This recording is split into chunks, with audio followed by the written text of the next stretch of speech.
Welcome back to another technical deep dive here in the debug zone. Today we're tackling a big question and breaking it down with insights from other users. Hopefully this clears up some misconceptions and helps you get the answer you need.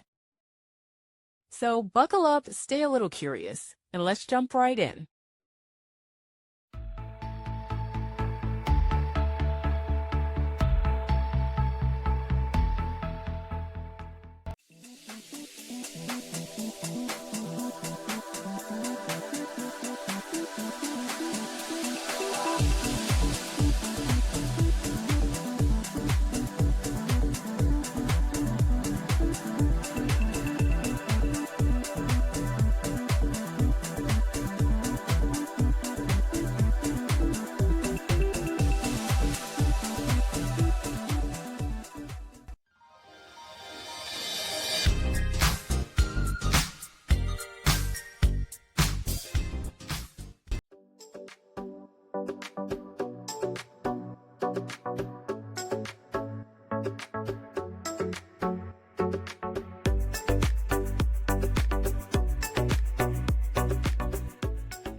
And that's a wrap.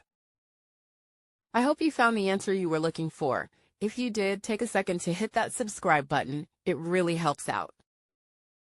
And let me know in the comments which solution worked best for you. See you next time in the debug zone.